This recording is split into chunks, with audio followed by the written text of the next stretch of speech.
do what is good and decent that people know in their hearts, and that's why they support it.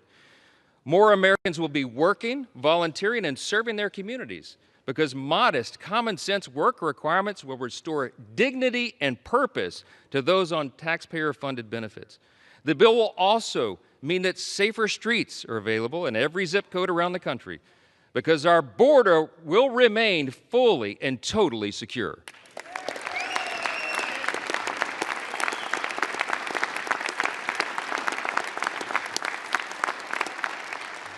The Republican Party stands for law and order, and this is the side that stands with law enforcement, the brave men and women who are on the front line.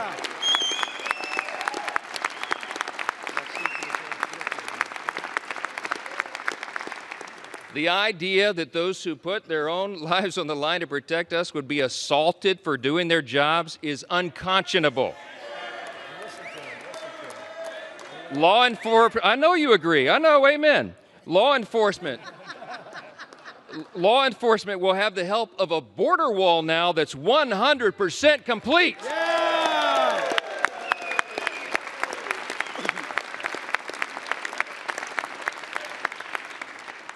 Our immigration enforcement officers will get a boost from more manpower and resources and detention space so that detained illegal aliens are not released back into the streets like they were for the last 4 years.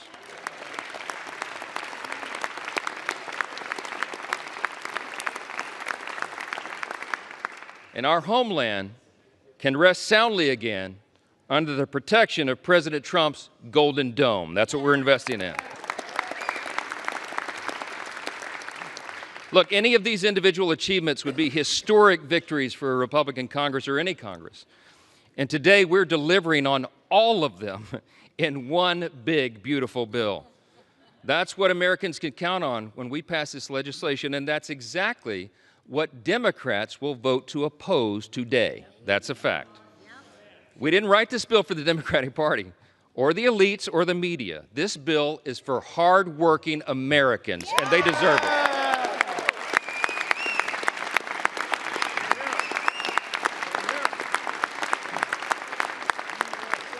I'm gonna just say this as plainly as I can. This is a simple truth. If you're for a secure border, safer communities, and a strong military, this bill is for you. If you're for common sense fiscal responsibility and reducing the deficit, this bill is for you.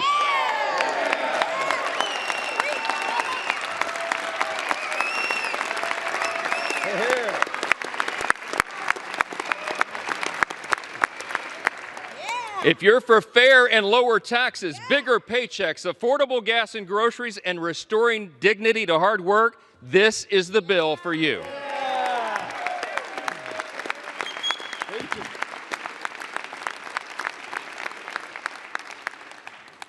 It makes no difference whether our colleagues on across the chamber speak for 25 minutes or 25 hours.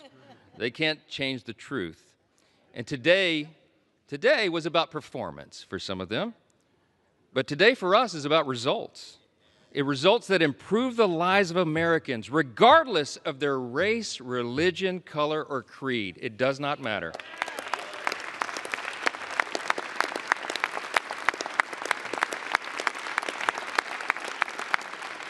I tell you what, Ronald Reagan used to remind us you can always trust the American people, and we do trust the American people, and they can discern the difference.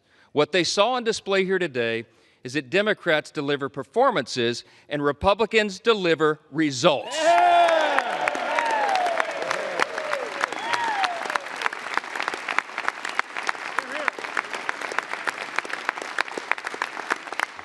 Today, my friends, we are ready now. We are going to deliver what we were sent here to do, and every American will benefit from it.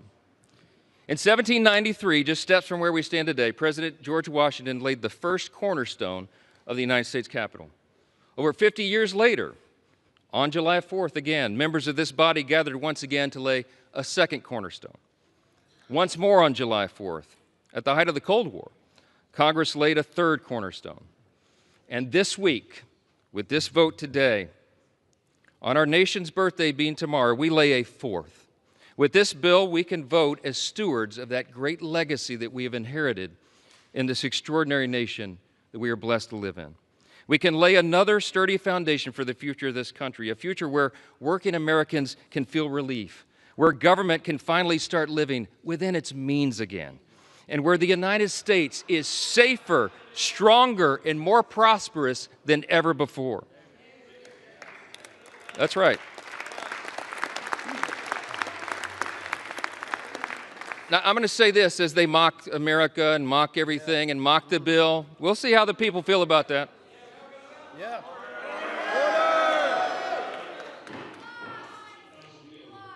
So listen, seriously, as friends and colleagues, really, across the aisle, what we celebrate tomorrow is the nation's birthday. Let's put the politics aside for a minute, and let's reflect on our blessings. No kidding, really. Tomorrow is the 249th birthday of our nation, and that's right.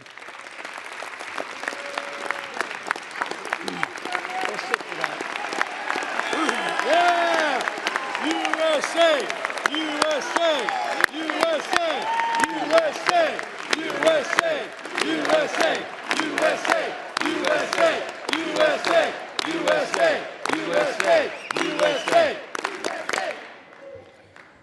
I mean this sincerely. I thank my colleagues for standing. We all should be united in that. We are. We have squabbles, we have partisan debates and all of this, but at the end of the day, we're all Americans, man. And we gotta believe that. We gotta know it. We gotta recognize that we live in the greatest nation in the history of the world. It's not even close.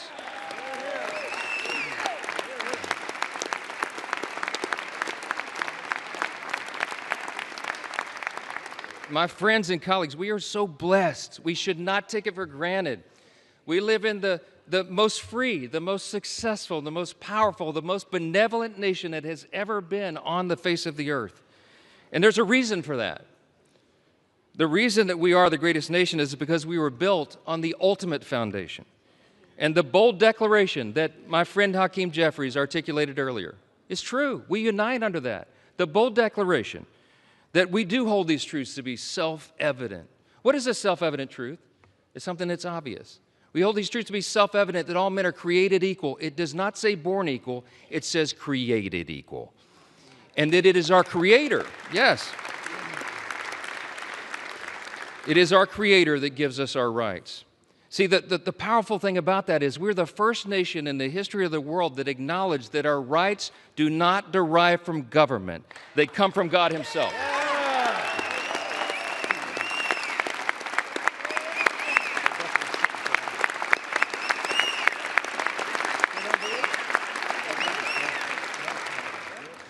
You see those words up there, that motto, it says, "In God we trust," right above the speaker's rostrum. You know, a previous Congress put that there in the early 60s in the height of the Cold War. There's a little visitor's guide that people get when you do tours late at night. You've probably seen your constituents and visitors and friends get the guide. If you turn, I think it's about to page 21. It explains why that's there. And it says, Congress voted to put that there as a rebuke to the Soviets' worldview at the height of the Cold War. Why? Because communism, socialism, find their root in Marxism. And Marxism begins with the belief that there is no God. It's wrong.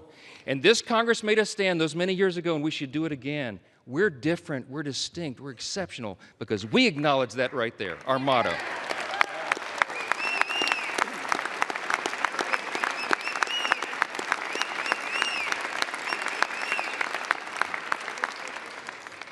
It doesn't say in government we trust.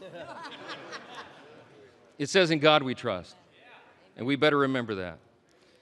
He has blessed us with His grand experiment in self-governance now for almost 2.5 centuries. And by God's grace, we are working hard and we are delivering on our promise to make America great again.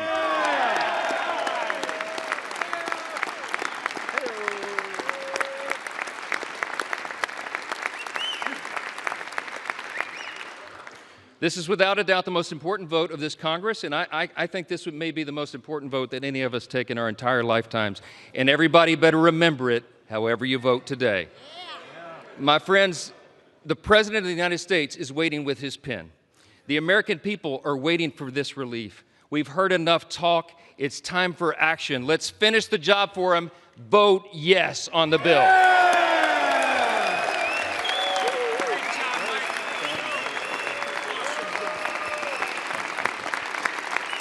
With that, I yield back.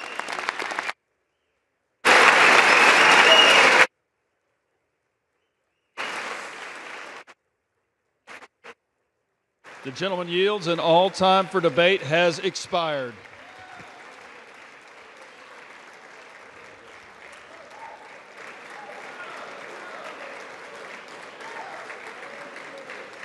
Pursuant to House Resolution 566, the previous question is ordered. The question is on the motion by the gentleman from Texas, Mr. Arrington. All those in favor say aye. Aye. Those opposed, no. No. The ayes have it. The motion is agreed to. For what purpose does the gentleman from Massachusetts seek recognition? Ask for a recorded vote. Vote is requested. Those favoring a recorded vote will rise. A sufficient number having risen, a recorded vote is ordered. Members will record their votes by electronic device. This will be a 15-minute vote.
Members voted. Or wish to change a vote? No.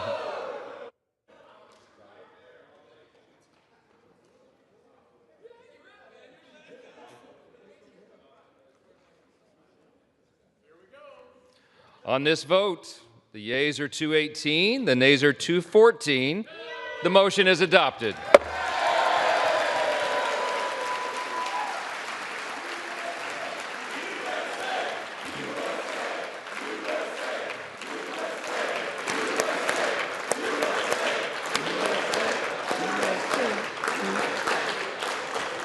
Without objection, the motion to reconsider is laid on the table.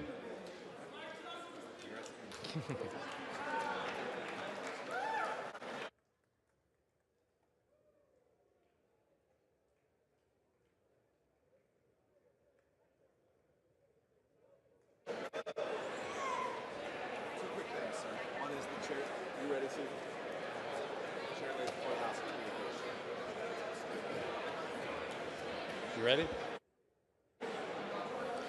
The chair lays before the House a communication. The Honorable Speaker, House of Representatives, sir, pursuant to the permission granted in Clause 2H of Rule 2 of the Rules of the U.S. House of Representatives, the clerk received the following message from the Secretary of the Senate on June 27, 2025 at 3:36 p.m.